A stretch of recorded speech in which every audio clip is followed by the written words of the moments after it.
అందరికీ నమస్కారం. Welcome to metro TV debate hour. ఇక ఆంధ్రప్రదేశ్లో బీసీల చుట్టూ రాజకీయం తిరుగుతోంది. మాజీ మంత్రి కారుమూరి నాగేశ్వరరావును లిక్కర్ స్కామ్ కేసులో ఈడీ అరెస్ట్ చేయడం అగ్గిరాజేసింది. బీసీలను వేధిస్తున్నారంటూ వైసీపీ ఆరోపణలు చేయగా టీడీపీ చరిత్రను తవ్వి తీస్తోంది. జగన్ జమానాలో బీసీలపై దమనకాండ చేశారని కౌంటర్లు పడుతున్నాయి. అచ్చెన్నాయుడు, కొల్లు రవీంద్ర, యనమల రామకృష్ణుడు, అయ్యన్న పాత్రుడిని అక్రమ కేసులో అరెస్ట్ చేశారని, వాళ్ళంతా బీసీలు కాదా అంటూ ప్రశ్నిస్తున్నారు. స్థానిక సంస్థల ఎన్నికల్లో బీసీ రిజర్వేషన్ల విషయంలోనూ మాటకు మాట నడుస్తోంది. బీసీల చుట్టూ తిరుగుతున్న ఏపీ రాజకీయాలపై ఈరోజు మన చర్చ. ఈరోజు మనతో చర్చలో జాయిన్ అవుతున్నారు ఎల్ఎం మోహన్ రెడ్డి గారు, వైసీపీ నాయకులు, అదేవిధంగా కిషోర్ గారు, టీడీపీ నాయకులు, ఫైనల్ గా కల్లగంటి మస్తాన్ రావు గారు, రాజకీయ విశ్లేషకులు. అందరికీ నమస్కారం అండి. ముందుగా టీడీపీ నాయకులతో మాట్లాడించే ప్రయత్నం చేద్దాం. కిషోర్ గారు చెప్పండి సార్.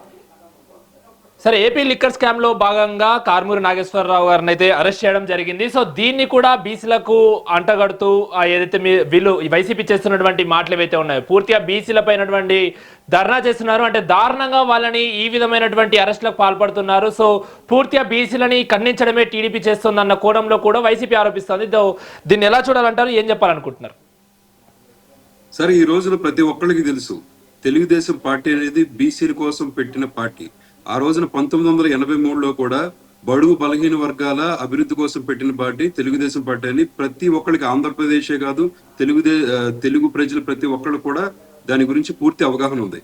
ఈ రోజున బీసీలకి ఎక్కువగా అధికారాలు, సీట్లు వచ్చినా తెలుగుదేశం పార్టీ వచ్చిన తర్వాతనే బీసీలు కూడా ఈ రోజున ఎన్నికల్లో అంటే ఎంపీలు గాను, అంతేకాకుండా ఎమ్మెల్యేలు గాను కూర్చుని పరిపాలన కొనసాగిస్తున్నారంటే అది తెలుగుదేశం యొక్క గొప్పదనం. ఈ రోజున వైఎస్ఆర్సీపీ వాళ్ళకి వేరే పని పాట లేక ఏదో ఒకటి బురద జల్లాలి కాబట్టి ఇలాంటి చర్యలకు దిగారని చెప్పి మనకు కళ్ళ కట్టినట్టు కూడా కనిపిస్తుంది. నాకు ఒక విషయం అర్థం కాదు. ఈ రోజున జోగి రమేష్ గాని, లేకపోతే ఈ విధంగా కారుమూరి నాగేశ్వరరావు గారు గాని వాళ్ళు ఇష్టం వచ్చినట్టు అరాచకాలు సృష్టించి ఆంధ్రప్రదేశ్ లో ఎన్నో వందల కోట్ల రూపాయలని నష్టం వాటిల్లించడమే కాకుండా ఈ రోజున కులాన్ని అడ్డు పెట్టుకుని అంటే అట్టడుగు వర్గాలను కూడా రెచ్చగొడదాము, వాళ్ళలోని వాళ్ళ కొన్ని ఎవరైతే ఉన్నారో కొంచెం వీక్నెస్ గా ఉన్నారో వాళ్ళందరినీ కూడా ఈ విధంగా తీసుకొచ్చి వాళ్ళందరినీ కూడా బలోపేతం చేసి అనవసరమైన గొడవలు సృష్టించే మార్గంగా ఈ రోజున వైఎస్ఆర్సీపీ అనేది ముందుందని చూస్తున్నాం. ఈ రోజున మన కళ్ళ కట్టినట్టు కనిపిస్తుంది. ఈ రోజున ఈయన వల్ల 193 కోట్ల రూపాయలు ఆంధ్రప్రదేశ్ ప్రభుత్వానికి నష్టం వచ్చిందని చెప్పి మన కళ్ళ కట్టి కూడా తెలుస్తుంది. అంతేకాకుండా ఎప్పుడు కూడా తప్పు చేస్తే కులం చూడదు తెలుగుదేశం పార్టీ, మతాన్ని చూడదు తెలుగుదేశం పార్టీ, అంతేకాకుండా పార్టీని చూడదు, అంతేకాకుండా ప్రాంతాన్ని చూడకుండా శిక్ష వేసే పార్టీ ఏకైక పార్టీ ఉంది అంటే అది కేవలం తెలుగుదేశం పార్టీ అని చెప్పి మనందరూ కూడా చెప్పొచ్చు. ఈ రోజున కారుమూరి నాగేశ్వర గారిని చూస్తుంటే ఆయన సిగ్మా అనే కంపెనీతో చేతులు కలిపి దాని 4% వాటా, ఈయనది 96% వాటాతో, అంతేకాకుండా వాళ్ళ కొడుకు మరియు వాళ్ళ కోడలు అకౌంట్ లో కూడా అమౌంట్లని ఈ రోజున ఈడీ అనేది టార్గెట్ చేసినట్టుగా ఈడీ అనేది స్పష్టం చేసింది. ఈ రోజున ఈడీ అనేది ఏంటంటే ఎక్కడ కూడా ఆంధ్రప్రదేశ్ ప్రభుత్వానికి సంబంధించిందో లేకపోతే ఒక జిల్లా స్థాయో ఒక రాష్ట్ర స్థాయో సంస్థ కాదు, అది కేంద్ర ప్రభుత్వ స్థాయి సంస్థ. సో దానికి ఆంధ్రప్రదేశ్ తెలుగుదేశం ప్రభుత్వానికి సంబంధం ఏముంటుంది సార్? ఈ రోజున వాళ్ళు కూడా ఏం చెప్పారు, వాళ్ళు క్లియర్ కట్ గా ప్రతి ఒక్కరు కూడా ఎగ్జామిన్ చేసి దీని పరంగా, అంతేకాకుండా కారుమూరి నాగేశ్వరరావు గారిని కూడా జూన్ 24 తారీఖున వచ్చి హాజరవమని చెప్తే ఆయన ఏం చేశాడు, నాకు ఒంట్లో బాగాలేదు, రేపు వస్తాను, ఎల్లుండి వస్తాను అని చెప్పి స్కిప్ చేసుకుంటా కూడా ఎక్కడ రాని పరిస్థితిని మనం గమనించాం. ఈ విధంగా అంతేకాకుండా ఆయన ముందస్తు బెయిల్ కోసం కూడా వెళ్ళాడు. ఈ ముందస్తు బెయిల్ కోసం వెళ్ళినప్పుడు కూడా సుప్రీంకోర్టులో కూడా నీకు బెయిల్ ఏ విధంగా ఇస్తారు, నువ్వు ఇంత పెద్ద స్కామ్ చేసిన వాడివి ఏ మొహం పెట్టుకుని బెయిల్ వచ్చావు అని చెప్పి అక్కడ నిరాకరిస్తేనే మళ్ళీ ఈ రోజున ఈడీఐ సంస్థ అనేది వచ్చి వాళ్ళని అరెస్ట్ చేసే పరిస్థితి తీసుకొచ్చాం. అంతేకాకుండా ఈ రోజున వీళ్ళందరూ కూడా ఎవరితో కలిసారు సార్? వాసుదేవర్ రెడ్డి గాని, రాజు కసిరెడ్డి గారితో గాని, ఈ కారుమూరి సునీల్ అంటే కారుమూరి నాగేశ్వరరావు గారి ఒక కుమారుడు, వీళ్ళ ముగ్గురు కలిసి ఇందులో ఇన్వాల్వ్. ఆ రోజు 13 రవాణా ఖర్చుని, కిలోమీటర్ రవాణా ఖర్చుని 35 రూపాయలు అర్థవంతంగా అనుకోకుండా అంత హై స్టార్ లో పెంచి ఈ రోజున ఈ విధమైన స్కామ్ తీసుకొచ్చారు. ఈడీ సంస్థ కూడా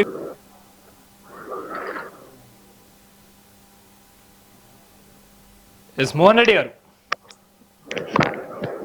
నమస్తే, వినపడుతుందండి?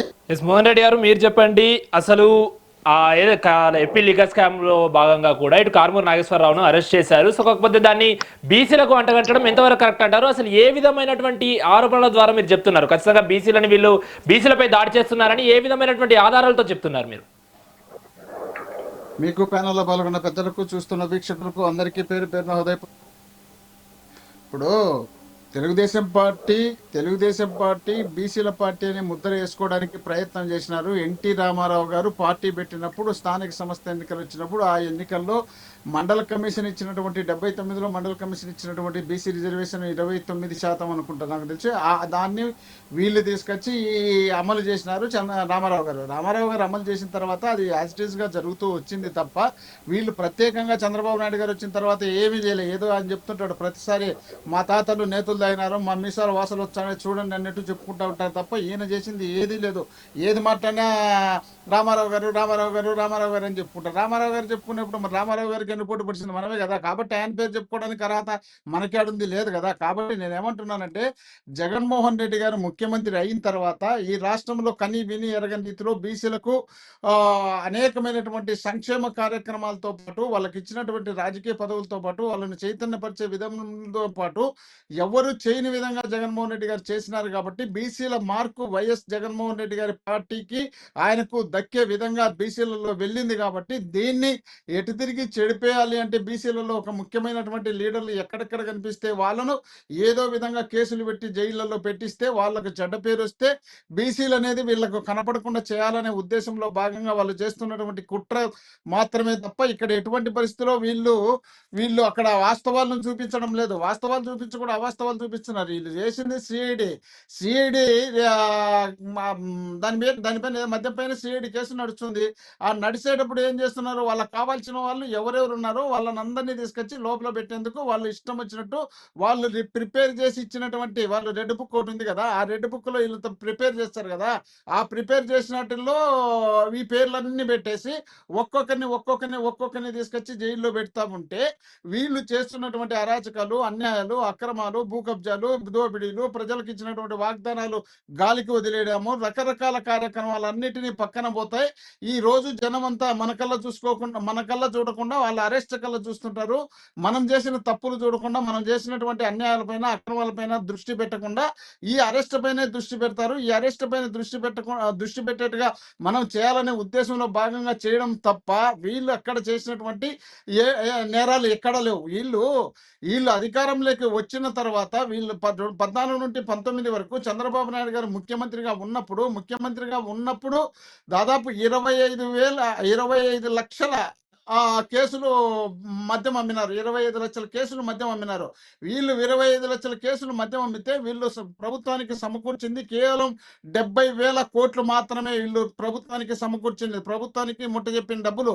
ఆ తర్వాత మేము అధికారంలోకి వచ్చిన తర్వాత, జగన్మోహన్ రెడ్డి గారు ముఖ్యమంత్రి అయిన తర్వాత 19 నుండి 24 వరకు వీళ్ళు పెట్టినటువంటి 42,000 బెల్ట్ షాపులు రద్దు చేస్తూ, వీళ్ళు ఉన్నప్పుడు 3,636 షాపుల్లో 2,000 షాపులనే కుదిస్తూ, అయినా మేము అమ్మిండేది 20 లక్షల కేసులు మాత్రమే అమ్మితే, 20 లక్షల కేసులకు 1,06,000 కోట్ల రూపాయల ప్రభుత్వానికి మేము ముట్ట చెప్పితే, మరి మేము అవినీతులు చేసినామా, వీళ్ళు అవినీతి చేసినారా? మేము దోపిడీ చేసినామా, వీళ్ళు దోపిడీ చేసినారా? ప్రజల సొమ్మును ప్రజలకు అప్పచెప్పిన బాధ్యత కలిగినటువంటి ముఖ్యమంత్రిగా జగన్మోహన్ రెడ్డి గారు చేస్తే, ప్రజల సొమ్మును దోపిడీ చేసే విధంగా వీళ్ళు చేసినారు ఆ రోజుల్లో. మళ్ళీ ఈ రోజు వీళ్ళు ఇంకా దోపిడీ చేసుకోవడానికి మద్యంలో మంచి అవకాశం ఉంటుందన్న ఉద్దేశంలో భాగంగా రాష్ట్రంలో విడిగా మద్యం షాపులు ఇవ్వడమే కాకుండా, వీళ్ళ పార్టీకి సంబంధించినటువంటి ఇన్ఛార్జీలకు, ఎమ్మెల్యేలకు మొత్తం వాళ్ళకే వచ్చే విధంగా ఒక్కొక్కరు 10 నుండి 15 షాపులు, 20 షాపులు వచ్చే విధంగా చేసుకోవడంతో పాటు, వీళ్ళు నకిలీ మద్యాన్ని తయారు చేసి బాటిళ్లకు నింపి వాటిని బెల్ట్ షాపులకు, ఒక్కొక్క బెల్ట్ షాపులో 2 లక్షలు తీసుకొని వేలం వేసి, ఆ వేలం ద్వారా వీళ్ళు బిజినెస్ చేస్తే, ఆ బెల్ట్ షాపులో ఈ బాటిల్ తీసుకుపోయినటువంటి వ్యక్తి ఒక్కొక్క బాటిల్ మీద 50 రూపాయలు పెంచుకొని వీళ్ళు చేస్తున్నారంటే, మొత్తం 1,70,000 బెల్ట్ షాపులు రాష్ట్రంలో నడుస్తున్నాయంటే, ప్రజల సొమ్మును, ప్రజల రక్తాన్ని ఏ విధంగా పీల్చి పిప్పి చేస్తున్నారు అనడానికి దీన్ని బట్టి చూస్తే మనకు అర్థమవుతుంది. వీళ్ళు ప్రజలకు సంబంధించి ఎలాంటి మేలు చేసిన సందర్భం లేదు. బీసీలకు సంబంధించి జగన్మోహన్ రెడ్డి గారు ముఖ్యమంత్రి అయిన తర్వాత ఈ రాష్ట్రంలో 2,75,000 కోట్ల రూపాయలు డైరెక్ట్ డీబీటీ ద్వారా జనానికి అందిస్తే, 1,70,000 కోట్ల రూపాయలు కేవలం బీసీలకు మాత్రమే అందించినటువంటి చరిత్ర జగన్మోహన్ రెడ్డి గారికి ఉంటే ఈ రాష్ట్రంలో అంటే మోహన్ రెడ్డి గారు 50% పైన మోహన్ రెడ్డి గారు మీ ప్రభుత్వ హయాంలో కూడా అచ్చెన్నాయుడు కానీ లేకపోతే అయ్యన్న పాత్రుడు వంటి బీసీ నేతలను కూడా మీరు అరెస్ట్ చేశారు కదా వాళ్ళని, మరి సో దాన్ని ఎలా చూడాలి అంటారు? సో ఇటు టీడీపీ చెప్తుంది కూడా అదే, మరి మీరు చేస్తే తప్పు లేదు కానీ మేము చేస్తే తప్పు ఉందా? ఎందుకంటే మీరు చేస్తున్నప్పుడు వాళ్ళు ఏదో తప్పులు చేశారు అందుకే మేము అరెస్ట్ చేశామని మీరు చెప్తున్నారు. సో వీళ్ళు తప్పు చేసినప్పుడు మేము అరెస్ట్ చేస్తే ఎందుకు ఆ విధంగా పోర్ట్రే చేస్తున్నారు అని అడుగుతున్నారు. వాళ్ళు చేసిన దానికి మేము చేసిన దానికి తేడా చెప్పిన. వాళ్ళు 25 లక్షల కేసులు అమ్మితే 70,000 కోట్లు వాళ్ళు ముట్టి చెప్తే 20 లక్షల కేసులు మేము అమ్మితే 1,06,000 కోట్లు ఇచ్చినప్పుడు మా దాంట్లో అవినీతి ఎట్ట జరుగుతుంది, వాళ్ళ దాంట్లో అవినీతి ఎట్ట జరుగుతుంటది? వాళ్ళు అవినీతి మరి అలాంటప్పుడు 2014 నుంచి 18 వరకు ఉన్న తెలుగుదేశం నాయకత్వం మీద మీరు ఎందుకు సవాల్ చేయలేకపోయారు? చేసినారు కాబట్టి వీళ్ళను రాజకీయంగా రానికూడదని జనం నిర్ణయించుకున్నారని. ఒక్క నిమిషం మోహన్ రెడ్డి గారు, ఒక్క నిమిషం మోహన్ రెడ్డి గారు, గెలిచలేమని. మోహన్ రెడ్డి గారు, ఒక్క నిమిషం మోహన్ రెడ్డి గారు, మోహన్ రెడ్డి మీతోనే మాట్లాడిపిస్తాను. ఒక్క నిమిషం మీతోనే మాట్లాడిపిస్తాను. కిషోర్ గారు ఏదో అడగాలనుకుంటున్నారు. కిషోర్ గారు, మీరు మోహన్ రెడ్డి గారిని ఏం అడగాలనుకుంటున్నారో అడిగి మీరు స్టాప్ చేయండి, ఆయన కంటిన్యూ చేస్తారు ఒకసారి. తప్పకుండా సార్ ఈ రోజున 2014 నుంచి 2018 వరకు కూడా తెలుగుదేశం ప్రభుత్వం యొక్క పార్టీ అనేది నడిచింది సార్ అక్కడ ఆంధ్రప్రదేశ్ ప్రభుత్వంలో. అలాంటప్పుడు వాళ్ళు స్కాములు చేశారని చెప్పి మోహన్ రెడ్డి గారు అంటున్నారు. మరి అలా చేసినప్పుడు 2019 నుంచి 2024 వరకు కూడా ఎందుకు ఒక్క కేసు కూడా వాళ్ళ ఒక్క నాయకుడి మీద కూడా మీరు నమోదు చేయలేపారు? ఒకటి. రెండో పాయింట్ వచ్చేటప్పటికి అప్పుడు ఎన్నో స్కామ్ జరిగిన అంటారు. కానీ వైసీపీ టైంలో 30,000 మంది కేవలం కల్తీ మద్యం తాగి చనిపోయారు. అంతేకాకుండా ఈ కల్తీ మద్యం కేసులో not only Karumuri Venkateswararao arrest అయింది కేవలం రవాణా సరఫరాలోనే. మద్యం కుంభకోణంలో కల్తీ మందులో కూడా ఈ జోగి రమేష్ ఒకళ్ళు అరెస్ట్ అయ్యారు. విజయవాడ నుంచి మల్లాది విష్ణు అరెస్ట్ అయ్యారు. అంతేకాకుండా జంగారెడ్డి నుంచి అడిగారు. ఎస్, ఓకే, మళ్ళీ మీ దగ్గరకు వస్తాను. సో మోహన్ రెడ్డి గారు, సింపుల్ అండి. సో 2014 నుండి కూడా టీడీపీ ఉంది కదా, సో అప్పుడు కూడా అక్రమాలు జరిగితే ఎందుకు మీరు ప్రభుత్వం ఏర్పడిన తర్వాత ఎందుకు అరెస్ట్ చేయలేదని సూటిగా అడుగుతున్నారు. ఏం చెప్పాలనుకుంటున్నారు? ఇప్పుడు మీరే అడుగుతున్నారు కదా, మీరే క్వశ్చన్ వేశారు ఏమని, వాళ్ళని అక్రమంగా మీరు అరెస్ట్ చేసినారు కదా అని మీరే చెప్తున్నారు. ఆయన ఏమంటున్నాడు, అరెస్ట్ చేయలేదంటున్నారు. అంటే మేము అక్రమంగా చేయకుండా సక్రమంగా చేసినాం కాబట్టి ఆయన చేయలేదని చెప్తున్నారు. ఇది ఓకే.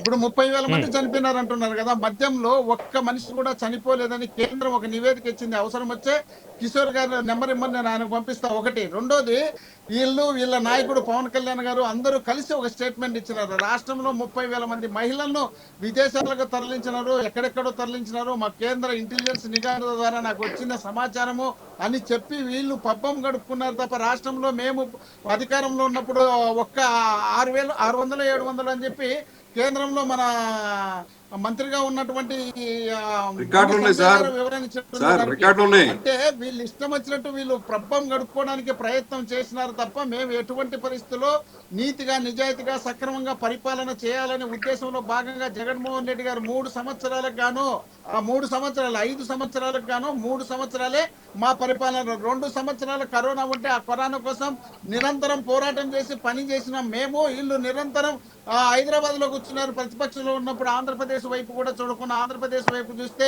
మళ్ళీ మాగాడి ఇబ్బందులు వస్తాయనే ఉద్దేశంలో భాగంగా ఇక్కడ ముఖ్యమంత్రిగా ఉండి రాష్ట్రంలో ఉన్నటువంటి పేద బడుగు బలహీన వర్గాలకు 2,70,000 మందిని వాలంటీర్లను పెట్టి డైరెక్ట్ గా వాళ్ళ ఇళ్ల దగ్గరికి పంపించి సేవలు చేసే కార్యక్రమం చేసినారు. ఆ 2 సంవత్సరాలు మా అకౌంట్ లో లేదు. 3 సంవత్సరాలు మేము అధికారంలో ఉన్నప్పుడు రాష్ట్ర చరిత్రలో కని విని ఎరగని రీతిలో సంక్షేమము ప్లస్ అభివృద్ధి 2 డైరెక్ట్ గా, కులాలు చూడకుండా, మతాలు చూడకుండా, రాజకీయాలు చూడకుండా, ఒక్క పైసా అవినీతి లేకుండా ప్రజలకు అందించినటువంటి ఏకైక ప్రభుత్వం భారతదేశంలో ఆంధ్రప్రదేశ్ ముఖ్యమంత్రి జగన్మోహన్ రెడ్డి గారు మాత్రమే అనేది. డైరెక్ట్ డీబీటీ ద్వారా 2,70,000 కోట్ల రూపాయలు సింగిల్ ఎన్పీ కూడా ఎక్కడే కానీ దుర్వినియోగం కాకుండా చేసినటువంటి ఘనత జగన్మోహన్ రెడ్డి గారికి. ఒకే జీవోతో, ఒకే నోటిఫికేషన్ తో 1,37,000 గవర్నమెంట్ ఉద్యోగాలు ఇచ్చినటువంటి ఘనత, ఒక్క అవినీతి జరగకుండా ఇచ్చినటువంటి ఘనత జగన్మోహన్ రెడ్డి గారికి. మనం జగన్మోహన్ రెడ్డి గారిని పోల్చుకోవడం, వీళ్ళు మా ప్రభుత్వాన్ని పోల్చుకుంటే ఎక్కడ సార్? నక్కకు నాగలోకానికి ఉన్నంత తేడా మాకు. అందుకే సార్ 11 సీట్లు తీసుకొచ్చారు. మీరు చేసిన స్కాములకి జనాలు తట్టుకోలేక 11 సీట్లు ముందుకు పోకుండా పూర్తి అట్టర్ ఫ్లాప్ అయిన తర్వాత సూపర్ సిక్స్ అయిన తర్వాత ఆ సూపర్ సిక్స్ సూపర్ ఫెయిల్యూర్ అయిన తర్వాత దాన్ని ఇంకా భరించలేని పరిస్థితిలో ఉండి కేవలం జగన్మోహన్ రెడ్డి గారిని టార్గెట్ పెట్టుకుని పోతే జనం అక్కడ చూస్తుంటారు. మొత్తం రాష్ట్రం మొత్తం ఈరోజు వైఎస్ జగన్మోహన్ రెడ్డి నాయకత్వం కావాలని రాష్ట్రం కోరుకుంటుంది కాబట్టి దీన్ని ఏదో విధంగా డైవర్ట్ చేయాలనే ఉద్దేశంలో భాగంగా ప్రయత్నాలు చేస్తున్నారు. వీళ్ళు చేయించుకున్న సర్వేతో పాటు ఇతరులు ఇచ్చినటువంటి సర్వేలో కూడా రాష్ట్రంలో బ్రహ్మాండమైనటువంటి మెజార్టీతో స్థానిక ఎన్నికల్లో జగన్మోహన్ రెడ్డి గారు గెలుస్తారని రిపోర్ట్ వచ్చిన తర్వాత వీళ్ళు ఇష్టం వచ్చినట్టు అవాకులు చవాకులు పేరడమే కాకుండా ఇష్టం వచ్చినట్టు దొరికిన వాళ్ళని దొరికినట్టు Yes, okay. ఏదో కారణం చూపించి arrest పులివెందు చేసే సార్ కార్యక్రమం పులివెందులోనే ఓడిపోయారు సార్. మీరు హయాంలో ప్రజలకు పులివెందులోనే ఓడిపోయారు. ఏమాత్రం ఇంకేం వస్తారు సార్ మీరు? ఏమీ ఉద్దేశం వీళ్ళకు లేదు. పులివెందులోనే ఓడిపోయారు సార్ మీరు. ఏంటి కోటిపోరు 2,000 మంది పోలీసులు 5,000 మంది రౌడీలు ఓటుకు జనాలు ఓటేస్తారు సార్. పోలీసులు ఎంతమంది ఉంటాయండి సార్? ఓటేసేటప్పుడు చూడరు కదా. జనాలు ఓటేసేటప్పుడు పోలీసులు చూడరు కదా సార్. ఖర్చు పెడితే ఒక డిఎస్పీని ఒక సార్, డిఐజీని సార్. ఒక ఎస్పీని 10 మంది ఓటేసేటప్పుడు జనాలు ఏం జరిగింది అంటారు మోహన్ రెడ్డి గారు? ఓకే, పోలీసులు ఎవరు రాలేదు. ఉన్నారు. ఈ ఓకే, రోజు అక్కడ ఏం జగన్మోహన్ జరిగింది రెడ్డి గారి అంటున్నారు? పతనం అక్కడి నుంచే స్టార్ట్ అయింది 10 పంచాయతీలకు మీరు 200 కోట్లు సార్. మీరు ఎస్సీ ఎస్టీలకి ఎంత ద్రోహాలు చేశారు, బీసీలకి ఎంత ద్రోహాలు చేశారు, కాపుల్ని ఎంత అడగదొక్కారు, ఇవన్నీ చూసే ఈ కుల రాజకీయాలు తట్టుకోలేకే ఈ రోజున ఆంధ్రప్రదేశ్ రైట్, ఓకే. కిషోర్ గారు, మోహన్ రెడ్డి గారు, ఒక్క నిమిషం. మోహన్ రెడ్డి గారు, కిషోర్ గారు, ఒక్క నిమిషం. ఎస్ మోహన్ రెడ్డి గారు, ఒక్క నిమిషం. నేను మళ్ళీ మీ దగ్గరకు వస్తాను. సో ప్రస్తుతం మనతో విశ్లేషకులు కూడా ఉన్నారు, వారితో మాట్లాడించే ప్రయత్నం చేద్దాం. ఎస్ మస్తానరావు గారు, సార్ ముందుగా ఆంధ్రప్రదేశ్ రాజకీయాల్లోకి వెళ్లే ముందు మీ విశ్లేషణ ప్రకారం చెప్పండి. ఎవరైనా ఒక నాయకుడు అంటే బడుగు బలహీన వర్గాల నుంచి వచ్చినటువంటి ఒక రాజకీయ నాయకుడు అధికారంలోకి వెళ్ళిన తర్వాత ఏదైనా ఒక తప్పు చేసిన తర్వాత వారిపైన అరెస్టో లేకపోతే ఇతర విచారణకు సంబంధించిన వేటు పడింది అనుకున్నాం. సో దాన్ని వ్యక్తిగతంగా చూడాలా, లేకపోతే ఆ బలహీన వర్గాలకు సంబంధించినటువంటి పూర్తిగా బీసీలే కానీ ఎస్సీలే కానీ ఎస్టీలే కానీ సో వాటిపైన చేస్తున్నటువంటి దాడిగా చూడాలి? అసలు ఎలా చూడాలి దాన్ని? గుడ్ ఈవినింగ్ అండి, మెట్రో టీవీ ప్రేక్షకులకి, ఛానల్లో ఉన్న పెద్దలకు, మీకు కూడా. అంటే మీరు అడిగిన ప్రశ్నకి ఏంటంటే, వాళ్ళు బలహీన వర్గాల వాళ్ళైనా, వెనకబడిన వర్గాల వాళ్ళైనా, లేదా ఫార్వర్డ్ క్యాస్ట్కి సంబంధించిన వాళ్ళైనా, లేదా ఉన్నతమైన మతాలకి మనకు ఉన్నతం లేకపోతే నిమ్న కులాలు అట్లా ఏం లేదు. రాజ్యాంగం అనేది ఏ వ్యక్తి నేరం చేసినా కూడా అతన్ని తీసుకెళ్లి బొక్కలో వేయమని చెప్పింది.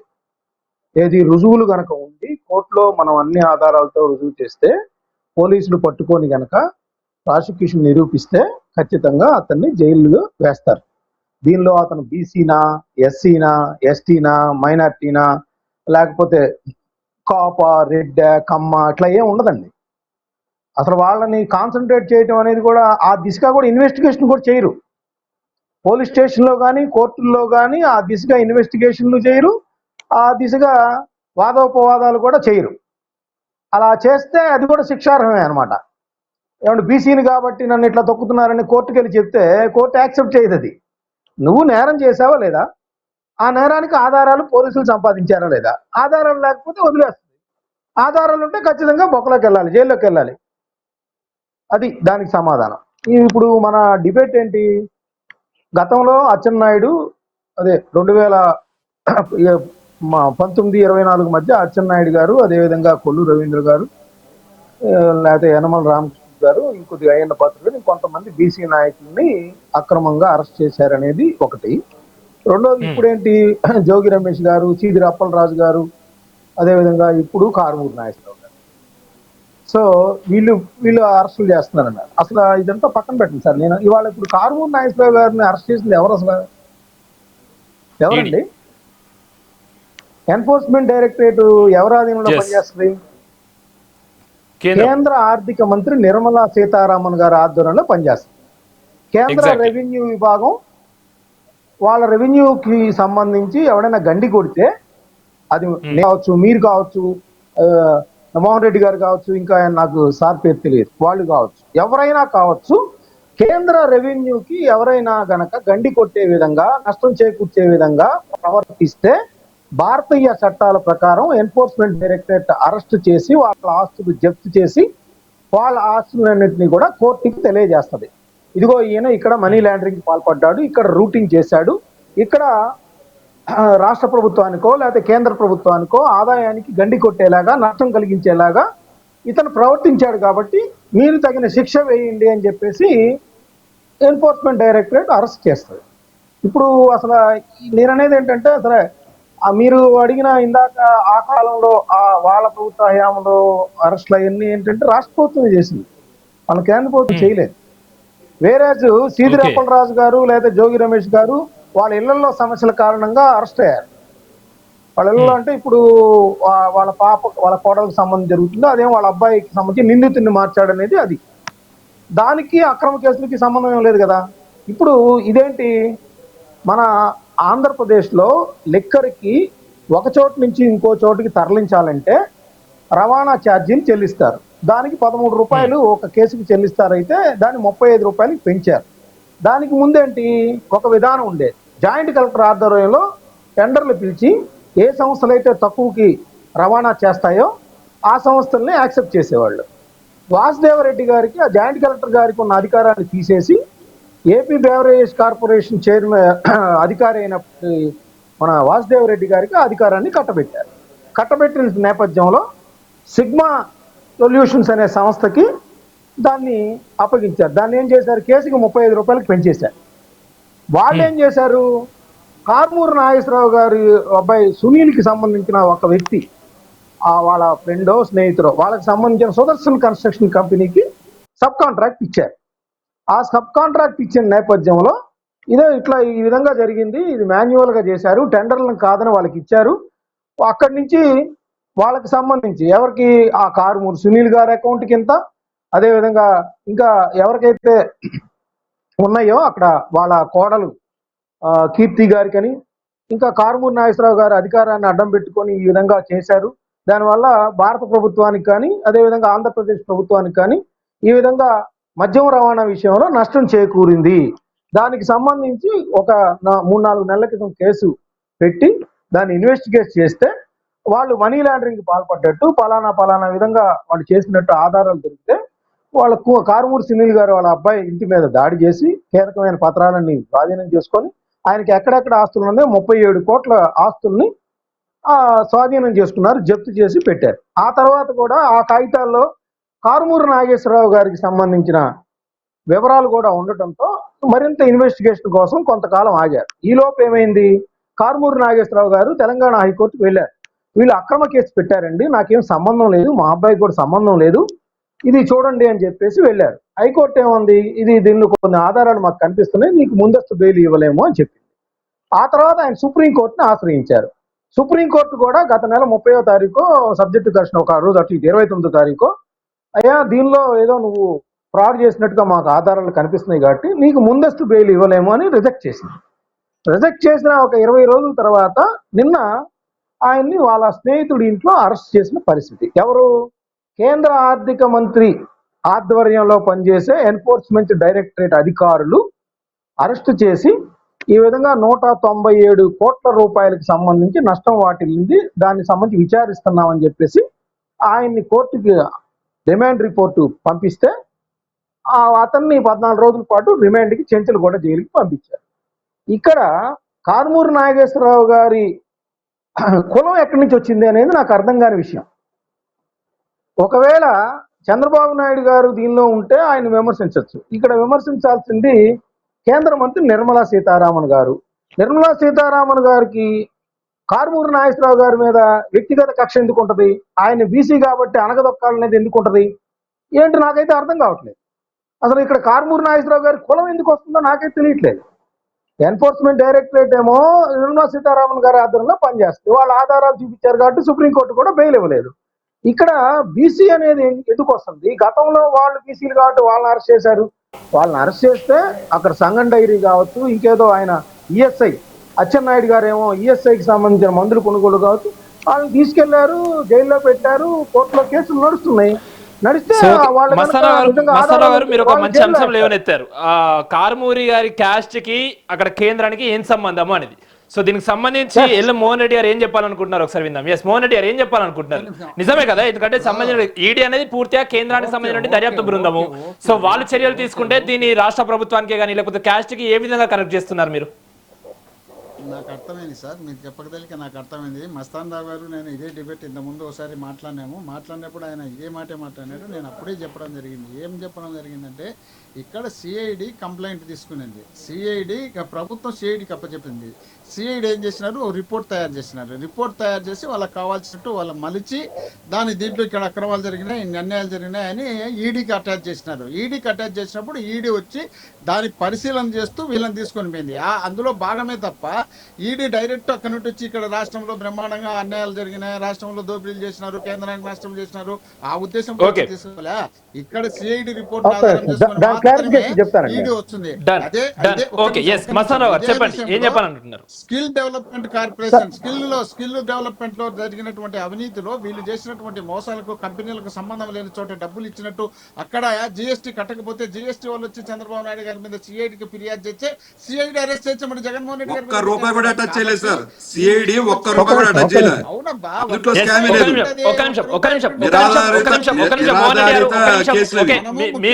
మీరు దానికి రియాక్ట్ అయ్యారు. మస్తానరావు గారు దానికి ఎక్స్ప్లెనేషన్ ఇవ్వాలనుకుంటున్నారు. చెప్పండి మస్తానరావు గారు. మరి ఇప్పుడు వివేకానంద రెడ్డి గారు హత్య జరిగిందా? హత్యలో అవినాష్ రెడ్డి గారు, వాళ్ళ తండ్రి గారు, ఇంకొంతమంది ఎవరో శివశంకర్ రెడ్డి గారని, ఇంకా గంగిరెడ్డి గారని, దాస్తగిరి అని అందరూ ఉన్నారు కదా. సునీత గారు ఏమని వెళ్ళారు కోర్టుకి, సిబిఐ దగ్గరికి? సిబిఐ వాళ్ళు పక్షపాతం చూపిస్తున్నారు. యాక్చువల్గా జగన్మోహన్ రెడ్డి గారు వాళ్ళ భార్యకి సంబంధించి కూడా క్వశ్చన్ చేయలేదు వాటికి అనేది అడిగారు కదా. సిబిఐ కేంద్ర ప్రభుత్వ ఆధ్వర్యంలో సంస్థగా ఏం చెప్పింది కేంద్ర ప్రభుత్వం? సిబిఐ వాళ్ళకి సంబంధం లేదు, మాకు ఇంతవరకే ఉంది, మాకు ఇంతవరకే ఇన్వెస్టిగేట్ చేస్తున్నాము, జగన్మోహన్ రెడ్డి గారికి సంబంధం లేదండి. అంటే అక్కడ మీకు అనుకూలంగా ఇచ్చారు కాబట్టి సిబిఐ బాగా పనిచేస్తున్నట్టు, ఇక్కడ ఈడీ మీకు సంబంధించిన ఒక వ్యక్తిని అరెస్ట్ చేశారు కాబట్టి అక్కడ కాదట్లా. ఎట్లా అండి ఇది? మనం ఏంటంటే సిబిఐ ఏమో మీకు నచ్చినట్టు పనిచేస్తే ఓకే, అదే ఎన్ఫోర్స్మెంట్ డైరెక్టరేట్ ఏమో మీ వాళ్ళని అరెస్ట్ చేస్తే అది కరెక్ట్ కాదు. ఎట్లా అది? మనం సిబిఐ ఇప్పుడు ఎవరు కేసు పెట్టారు? సిబిఐకి ఎలా వెళ్ళింది? ఒక నిమిషం ఆగండి చెప్తా. సిబిఐకి ఒక నిమిషం నేను చెప్పనివ్వండి, ఒక్క నిమిషం కాదు నేను చెప్పనివ్వండి ఒక్క నిమిషం. ఇప్పుడు అప్పుడు కూడా వివేకానంద రెడ్డి గారి కేసు కూడా సిట్టే, రాష్ట్ర ప్రభుత్వం సిట్టే ఇచ్చింది రిపోర్ట్ సిబిఐకి. ఆ తర్వాత సిబిఐ రంగంలోకి దిగింది. ఆ సిట్ ఇచ్చిన రిపోర్ట్ మీదే మళ్ళీ అరెస్టులు జరిగాయి సిబిఐ. ఇక్కడ కూడా మద్యం కుంభకోణంలో సిట్ ఏర్పాటు చేశారు, సిట్ ఈడీకి ఇచ్చింది, ఈడీ అరెస్ట్ చేసింది. మరి అక్కడ జగన్మోహన్ రెడ్డి గారు తప్పు లేకపోతే వద్దని చెబుతుంది. ఇక్కడ కారుమూరి నాగేశ్వరరావు గారు తప్పు ఉంది కాబట్టి అరెస్ట్ చేసింది. దీనిలో ఎక్కడ దీనికి మనకు అనుకూలంగా ఉంది? మన మాట మొత్తం నేను చెప్పడం కాదండి, నిజమే చెబుతున్నా నేను. ఆ యాంకర్ గారిని అడగండి, నేను చెప్పిన తప్పు ఉందేమో చెప్పండి. అక్రమ్ గారు మీరు చెప్పండి ఆయనకి. ఆయన నా మీద నేను వాస్తవం చెప్పా. మీరు ఆగండి, నేను చెప్తాను. సిట్ వేసినారు, సిట్ రిపోర్ట్ తీసుకున్నారు. ఆ తర్వాత ఇది మాకు సిట్ పనికిరాదు, సిబిఐ కావాలన్నారు, సిబిఐ వేసినారు. సిబిఐ వేసిన తర్వాత అక్కడ జగన్మోహన్ రెడ్డి గారికి సిట్ ఇచ్చిన రిపోర్ట్ కానీ, సిబిఐ ఇచ్చిన రిపోర్ట్ కానీ, జగన్మోహన్ రెడ్డి గారికి కానీ, భారతి గారికి కానీ ఎలాంటి సంబంధం లేదని చెప్పిన తర్వాత మళ్ళీ చంద్రబాబు నాయుడు గారితో కలిసిన తర్వాత, షర్మిలమ్మ గారు, సునీతమ్మ గారు కలిసిన తర్వాత, వీళ్ళంతా మాట్లాడుకున్న తర్వాత జగన్మోహన్ రెడ్డి గారి మీద ఈ పేరు పెడితే జీవితాంతం మనం వాడుకోవచ్చు అనే ఉద్దేశంలో భాగంగా చంద్రబాబు నాయుడు గారు మాట్లాడితే దాని ఆసరా చేసుకుని సునీతమ్మ పోయింది. కానీ ఫస్ట్ సునీతమ్మ గారు పోయినారా? ఏం మాట్లాడుతున్నారు సార్? మీ ఇష్టం వచ్చినట్టు మీరు వర్ణించేసి దొబ్బేసేసారు. నేను మాట్లాడలేదండి, సిబిఐ సంగతి చెప్పా. ఇన్వెస్టిగేట్ నాకెందుకు? జగన్మోహన్ రెడ్డి గారు అయితే ఏంటి, చంద్రబాబు నాయుడు గారు అయితే ఏంటి, నాకెందుకు? ఎవరైనా జైలుకి వెళ్తారు తప్పు చేస్తే. జగన్ అయినా, జగన్ గారు అయినా, చంద్రబాబు అయినా తప్పు చేస్తే జైలుకి వెళ్తారు. మాకేం అవసరం లేదు. జరుగుతా ఉంది. ఓకే మోహన్ రెడ్డి గారు, ఓకే నేను మళ్ళీ మీ దగ్గరకు వస్తాను. నేను మళ్ళీ మీ దగ్గరకు వస్తాను. కిషోర్ గారు,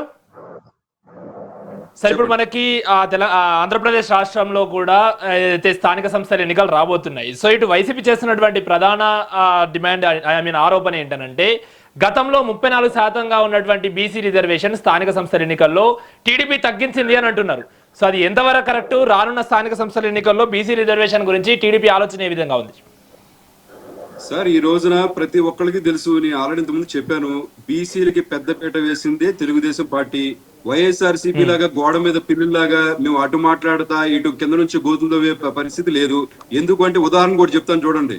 సో మనకి 1956లో కాపులే తీసుకుందాం, ఫర్ ఎగ్జాంపుల్ కాపుల రిజర్వేషన్ తీసుకుందాం. కాపుల్లో కూడా 1956లో బీసీ రిజర్వేషన్ ఉండేవాళ్ళు. దాన్ని ఏం చేశారంటే అప్పుడున్న పరిస్థితులు బట్టి 1966లో కాసు బ్రహ్మానంద రెడ్డి గారు ఆ బీసీ రిజర్వేషన్ నుంచి తీసేశారు. తర్వాత కూడా దామోదర సంజీవ్ గారు వచ్చి 3250 జీవో నెంబర్ దాని పరంగా మళ్ళీ దాన్ని జాయిన్ చేశారు. తర్వాత వైఎస్ రాజశేఖర రెడ్డి గారు వచ్చి తీశారు. మళ్ళీ రీసెంట్ గా చంద్రబాబు నాయుడు గారు 2016లో కూడా జస్టిస్ మంజునాథ్ గారి ఆధ్వర్యంలో 5% ఈడబ్ల్యూఎస్ అనేది కాపులకి నిర్ణయించారు. కానీ దీన్ని ఏం చేశారు, ఈ వైఎస్ జగన్మోహన్ రెడ్డి గారు వచ్చినాక జీవో నెంబర్ MS-60 రిమూవ్డ్. అంటే జగన్మోహన్ రెడ్డి గారు జీవో నెంబర్ MS-60ని కాపుల యొక్క 5% ఈడబ్ల్యూఎస్ నుంచి తీసివేసేశారు. అంటే పైకి చూస్తేనేమో పైకి చూస్తే నేను అదే చెప్తున్నాను మీకు. పైకి ఏం చెప్తున్నారంటే మాకు కాపుల సహోదరులు, మాకు కాపుల సోదరులు అని చెప్తారు. కానీ కింద నుంచి చేసే ఈ దుర్మార్గాలన్నీ కూడా చేస్తూ ఉంటారు. అలాగే బీసీలు అని చెప్పి పైకి మాట్లాడినా వాళ్ళు చేసేదంతా కూడా కింద నుంచి మట్టి దబ్బేసే వ్యవహారమే చేస్తారు. వైసీపీ అనేది బీసీలకు కాపులకు ప్రతి ఒక్కరు కూడా ద్రోహులు. ఈ విధంగా వీళ్ళు చేసే కుంభకోణాలన్నీ చేస్తారు సార్. ఎగ్జాంపుల్ చెప్పాలంటే ఈ రోజున జోగి రమేష్ అనే వాడు ఒక అతను వచ్చి జోగి రమేష్ అనే ఒక పర్సన్ వచ్చి ఏమంటాడు సార్, ఆయన ఈ ల్యాండ్ స్కామ్ సర్వే నెంబర్లు మార్చేసి ల్యాండ్ స్కామ్ చేస్తాడు. ఏమయ్యా నువ్వు సర్వే నెంబర్ మార్చి ల్యాండ్ స్కామ్ ఎలా చేస్తావు అని చెప్పి మాట్లాడితే నేను బీసీని కదా అంటాడు. సరే పక్కన పెట్టావు. తర్వాత ఏం చేస్తాడు, కల్తీ సరాన్ని తీసుకొచ్చి మాట్లాడతాడు. కల్తీ మద్యం చేసావు కదని చెప్పి నేను అరెస్ట్ చేస్తే నేను బీసీని కదా, మమ్మల్ని అడగదుక్కుతారా, మీ గోడుకోవాలని అడగదుక్కుతారా అంటారు. అంతేకాకుండా తర్వాత చూస్తేనేమో సిదిరి అప్పలరాజు చూస్తే అతని కుమారుణ్ణి వెళ్ళి నడి రోడ్డు మీద ఒక మనిషిని చంపేశాడు. చంపేసిన తర్వాత ఏమంటాడు, అయ్యో పాపం తెలియక పర్సన్ వచ్చేసి ఏదో చిన్న స్కూటర్ తో చిన్న మనిషిని చంపేశాడు, అది కూడా నేరవా అని చెప్పి జగన్మోహన్ రెడ్డి గారు వచ్చి మా మీటింగ్ పెడతారు. ఇప్పుడు కారుమూరి వెంకటేశ్వర గారు అరెస్ట్ అయితే వచ్చి ఏమంటాడు సార్, కారుమూరి వెంకటేశ్వర గారు మహా మిగిలితే 2 కోట్ల రూపాయలు మాత్రం మిగులుతాయి కదా, అంత మించి ఎక్కువ మిగలు కదా, అదేం పెద్ద స్కామా అంటాడు. ఈ విధంగానే చూస్తే పొల్లా బ్రహ్మనాయుడు గారు చూస్తే ఈ రోజున తెలంగాణలోకి వచ్చినప్పటికి 1000 కోట్ల రూపాయలు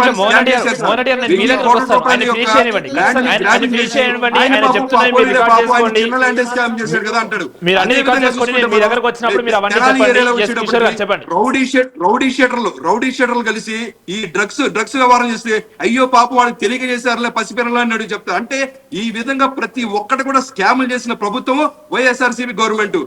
ఇలాంటి అకృత్యపు పరిపాలనా విధానాన్ని చూసి ఈ రోజున ఆంధ్రప్రదేశ్ ప్రజలందరూ కూడా అసహించుకుని ఆ పార్టీని మళ్ళీ రాకుండా చేయడం కోసమే 11 సీట్లకి పరిమితం చేసిన పరిస్థితి మనం ఈ రోజున చూస్తున్నాం.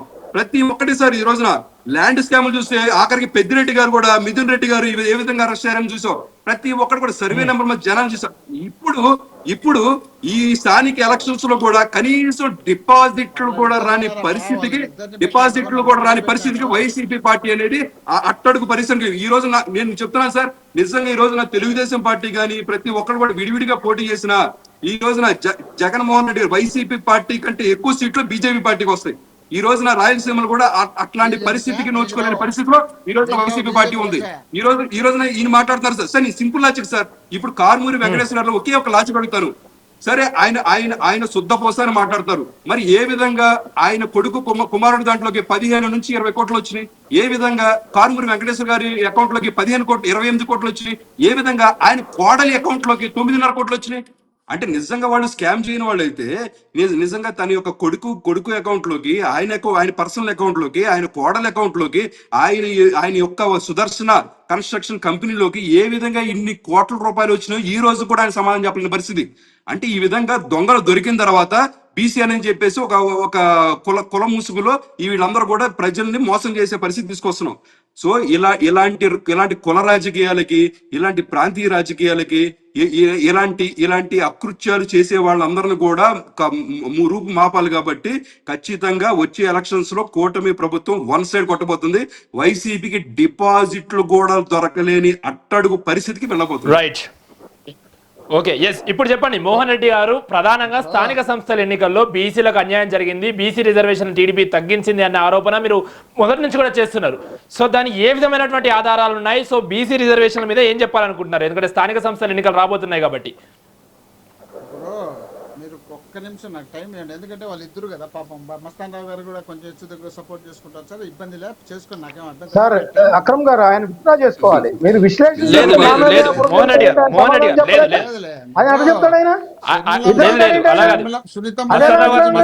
గతంలో తేడా మాట్లాడుతున్నారు. లేదు లేదు ఒక్కటి కన్ఫర్మ్ చేస్తారు. ఎస్, దయచేసి వినండి ప్యానల్ ఉన్న సభ్యులు. గతంలో కూడా మేము ఈ విధమైనటువంటి డిబేట్లు పెడితే చాలా న్యూట్రల్ గా, సో ఏది నిజమో ఏది న్యాయమో దాని సైడ్ మాట్లాడతారు. గతంలో ఆయన వైసీపీకి సపోర్ట్ చేసిన రోజులు కూడా ఉన్నాయి. సో నేను చూశాను. ఓకే, దాని పక్కన పెడితే ఎస్ చెప్పండి మోహన్ రెడ్డి గారు. ఇప్పుడు పార్లమెంట్కి వచ్చేటప్పటికి పార్లమెంట్ సీట్లు 25 గాను 11 మేము ఇచ్చినా 44% ఎప్పుడు మేము ఇచ్చిండేటి చెప్తున్నాం. 11 రాజ్యసభ ఉంటే 4 రాజ్యసభ ఇచ్చినాం, 36%. ఒక్క రాజ్యసభ వీళ్ళు ఇవ్వలే. 58 ఎమ్మెల్సీలు ఉంటే 28 ఎమ్మెల్సీలు బీసీలకు ఇచ్చినాం. వీళ్ళు ఇచ్చినది మహా అంటే 8 7 ఇచ్చినారు. 13 మేయర్లు ఉంటే 9 మేయర్లు బీసీలకు ఇచ్చినాం, దాదాపు 69% ఇచ్చినాం.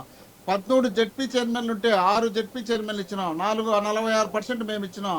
ఎంపీపీలు 636 ఉంటే 239 అంటే 38% మేము ఇచ్చినాం. మున్సిపాలిటీ 84 మేము గెలిచింటే 44 ఇచ్చినాం, 53% వాళ్ళకి ఇచ్చినాం. వ్యవసాయ మార్కెట్ కమిటీ 196 కాను 76 బీసీలకు ఇచ్చినాం, 39% ఇచ్చినాం. ఇతర కార్పొరేషన్లు 137 ఉంటే 53 కార్పొరేషన్లు 39% వాళ్ళకి ఇచ్చినాం. ఆ బీసీ కార్పొరేషన్ 56 కార్పొరేషన్లు పెట్టి దానికి ఒక్కొక్క దానికి 24 డైరెక్టర్లు పెట్టి చేసినాం. ఆ తర్వాత జెడ్పీటీసీలకు వచ్చేటప్పుడు 639 కాను 215, 34% మేము ఇచ్చినాం.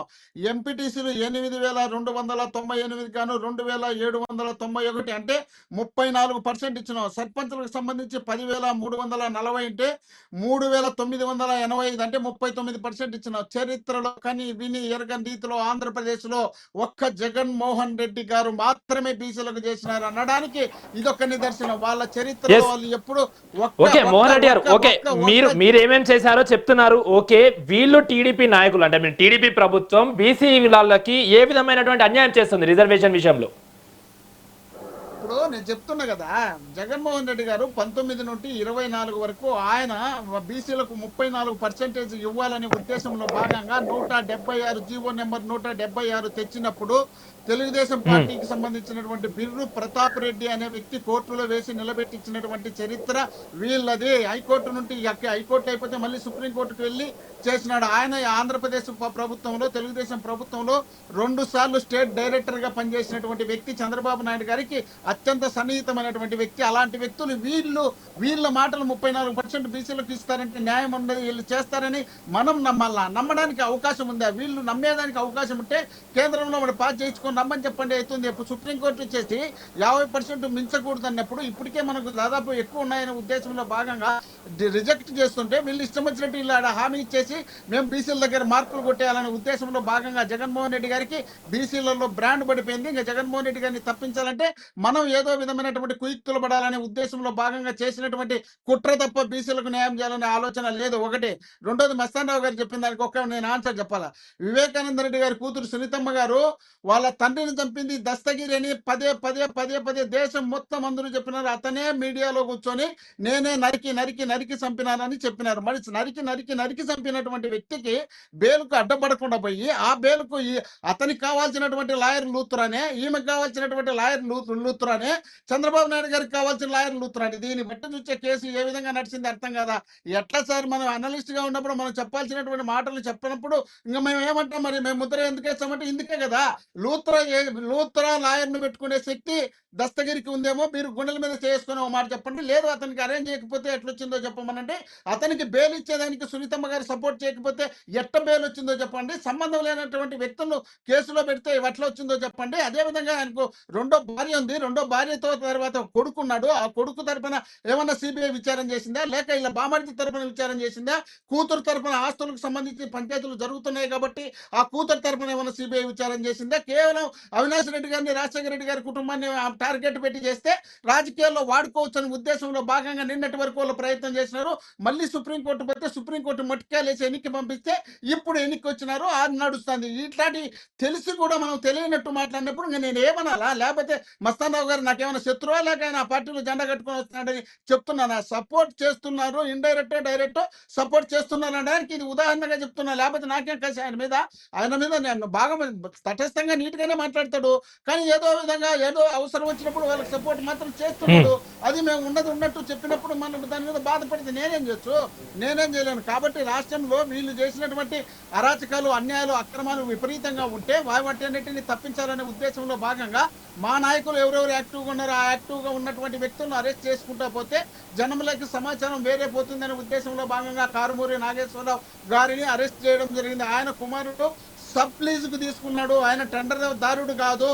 సబ్ లీజుకు తీసుకుంటే కాంట్రాక్టర్ను తీసుకుపోయి జైల్లో పెట్టాలి, కానీ కాంట్రాక్టర్ను వదిలిపెట్టి సబ్ లీజుకు తీసుకున్న వాళ్ళ అకౌంట్లో డబ్బులు ఉన్నాయి, మీ డబ్బులు ఉన్నాయి అంటే మీరు వర్క్ చేసినా నేను వర్క్ చేసినా సబ్ లీజుకు తీసుకున్నప్పుడు ఆ డబ్బులు మన అకౌంట్లో పడతాయి. తప్పకుండా మన అకౌంట్లో పడినప్పుడు మనం తప్పులు చేసినట్టు ఎట్లా నిర్ధారణ చేస్తారు?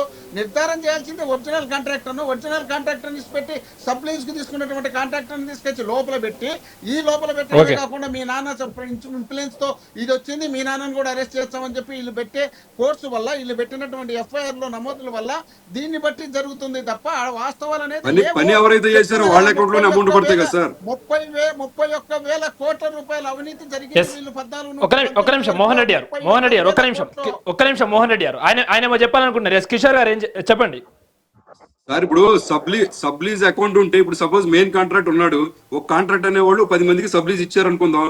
అంటే మెయిన్ కాంట్రాక్ట్ అకౌంట్ లో అమౌంట్ పడిన తర్వాత అదే అమౌంట్ 10 మందికి డిస్ట్రిబ్యూట్ అవుతుంది. కానీ ఇక్కడ ఏమవుతుంది, మెయిన్ కాంట్రాక్ట్ కంటే కూడా, ఎందుకంటే అతనికి ఉంది 4%, కానీ కారుమూరి వెంకటేశ్వరరావు గారికి ఏదైతే ఉందో సుదర్శన కన్స్ట్రక్షన్ కంపెనీకి ఉంది 96% వాటా ఉంది. అలాంటప్పుడు సబ్లీజ్ తీసుకున్న వాళ్ళకి మెయిన్ అమౌంట్ ఎలా వస్తుంది సార్? స్క్రూ అకౌంట్ ద్వారా కూడా మెయిన్ అమౌంట్ రాదు. ఇవన్నీ కూడా జనాల్ని పక్క ద్వారా పట్టించే విధంగా చేస్తున్నారు. అంతవరకే అక్కడ క్లియర్ చెప్తున్నారు. నాగేశ్వర గారి అకౌంట్ లో పైసలు పడ్డాయి లేదా? పడ్డాయి. నాగేశ్వర గారి కోడల అకౌంట్ లో పడ్డాయి లేదా? పడ్డాయి. అంతేకాకుండా వారి కుమారుడి అకౌంట్ లో పడ్డాయి లేదా? పడ్డాయి. ఇంకేంటి దాంట్లో క్లియర్ కట్ గా కనిపిస్తుంది సార్. ఈడీ సార్ అక్కడ ఉంది, సిబిఐ సిఐడి కాదు, ఈడీ ఉంది. మెయిన్ కాంట్రాక్టర్ సిగ్మా వాళ్ళు మెయిన్ కాంట్రాక్టర్ నుండి సబ్ లీజ్ కు తీసుకున్న 4% మాత్రమే. సిగ్మా వాళ్ళకు ఉన్న పర్సెంటేజ్ 4% మాత్రమే. 30% టోటల్ పర్సెంటేజ్ 96% సుదర్శన కన్స్ట్రక్షన్స్ కు ఉన్నాయి.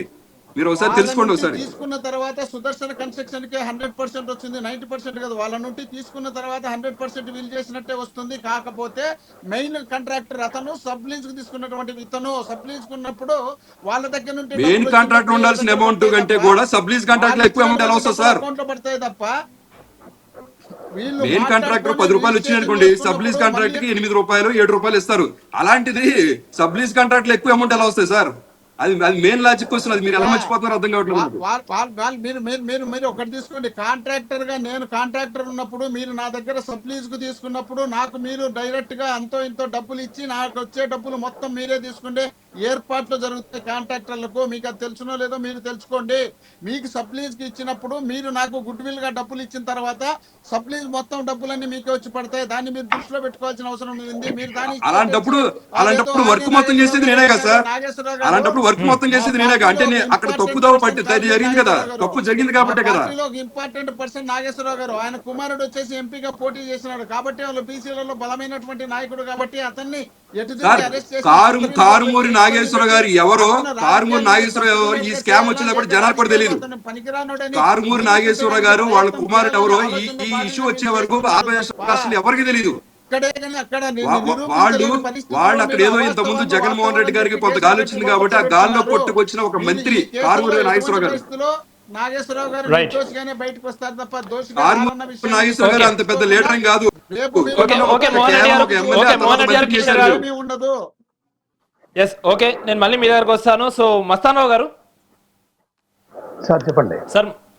సార్ మొదటి నుంచే ఆంధ్రప్రదేశ్లో స్థానిక సంస్థల ఎన్నికలు చాలా కీలకమని మాట్లాడుకుంటున్నాం. సో ఈ సమయంలో ఈ బీసీ రిజర్వేషన్ల పైన ఈ దాడులు ఇవన్నీ కూడా ఆరోపణలు చూస్తుంటే సో ఫ్యూచర్లో ఏ విధమైనటువంటి ప్రభావితం చూపే అవకాశం ఉంది? అదేవిధంగా బీసీ రిజర్వేషన్ల అంశంలో టీడీపీ చెప్తున్న వాదన కరెక్టా లేకపోతే వైసీపీ చెప్తున్న వాదన కరెక్టా? ఏం చెప్పాలనుకుంటున్నారు? ఫినిష్ చేయండి సార్. ఇప్పుడు బీసీ రిజర్వేషన్లు ఏదైతే మనకు రాజ్యాంగం 50% అన్ని రిజర్వేషన్లు కలిపి దాటకూడదని ఇచ్చిందో దానికి కట్టుబడి ఉండాలనేది కేంద్ర ప్రభుత్వం కూడా చెప్తా ఉంటది. సుప్రీంకోర్టు కూడా పదే పదే చెప్పిన పరిస్థితి.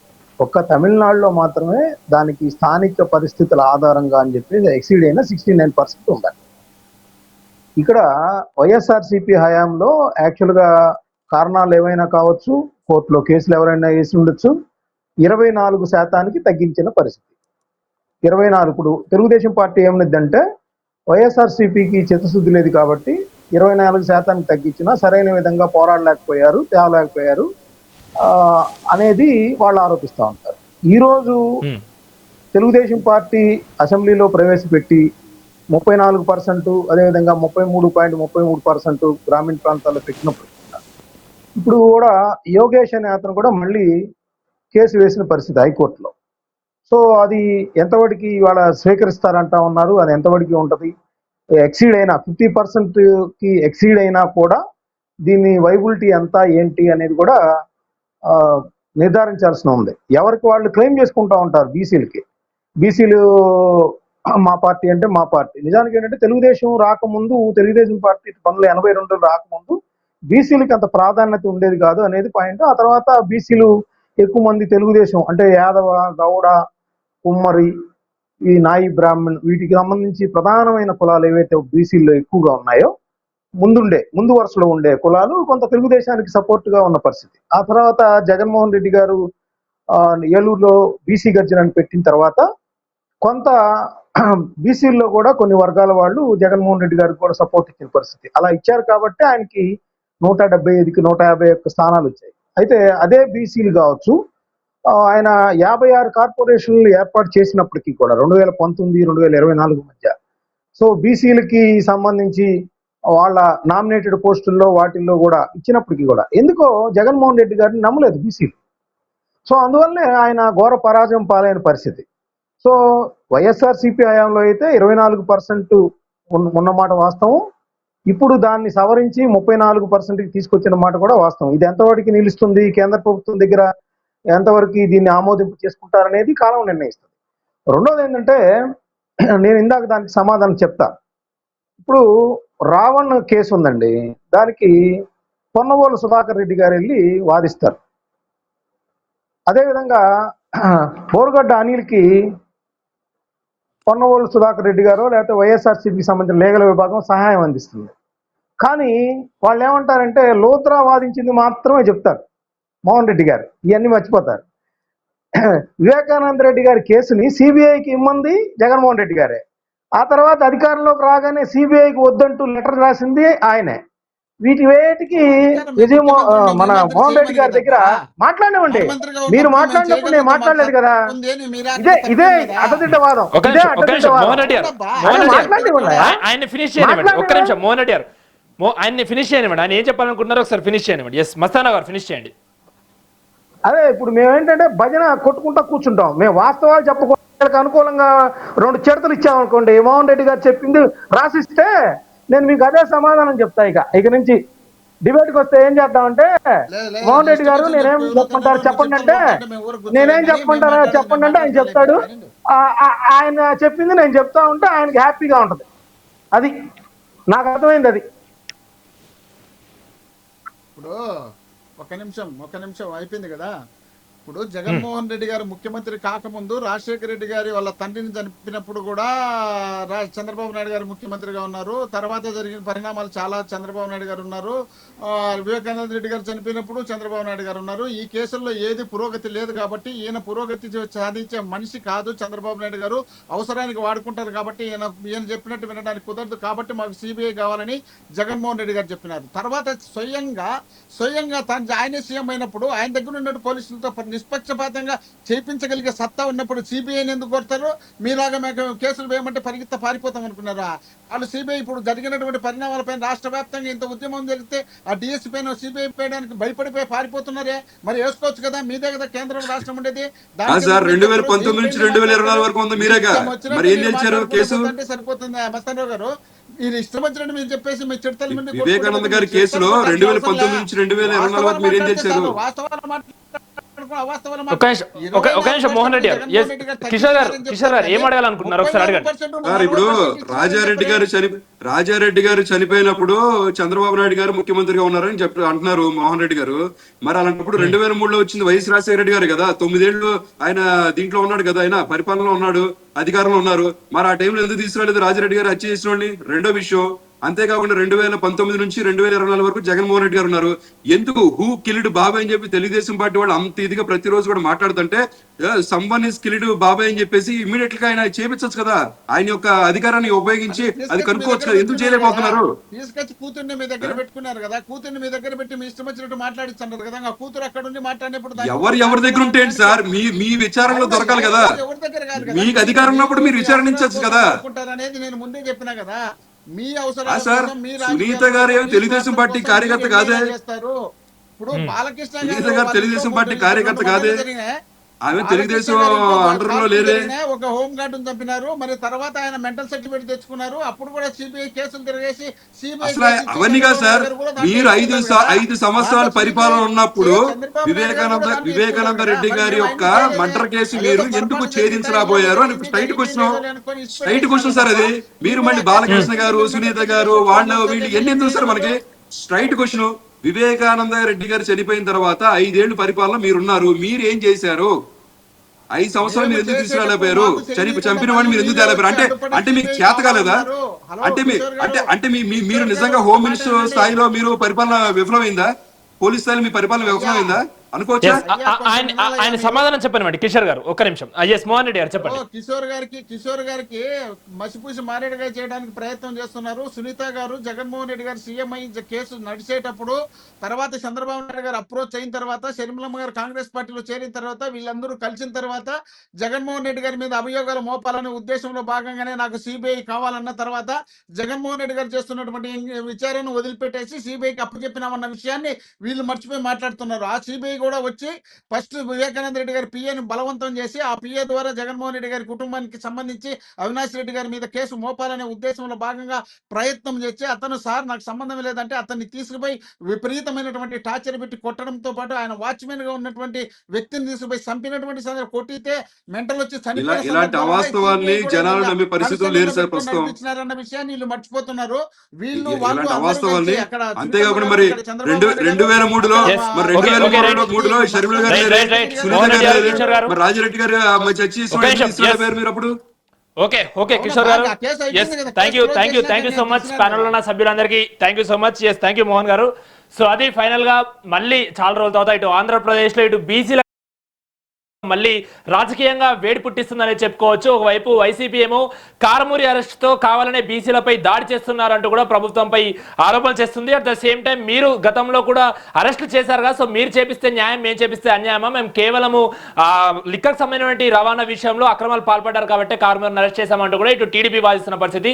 మరి చూడాలి ఈ బీసీల అంశం రానున్న స్థానిక సంస్థల ఎన్నికల్లో ఏ విధమైనటువంటి ప్రభావం చూపిస్తుందో కూడా ఖచ్చితంగా వేచి చూడాల్సిన పరిస్థితి ఉంది. సో ఇది రోజు మన స్పెషల్ డిబేట్ అవర్. చూస్తూనే ఉండండి మెట్రో టీవీ.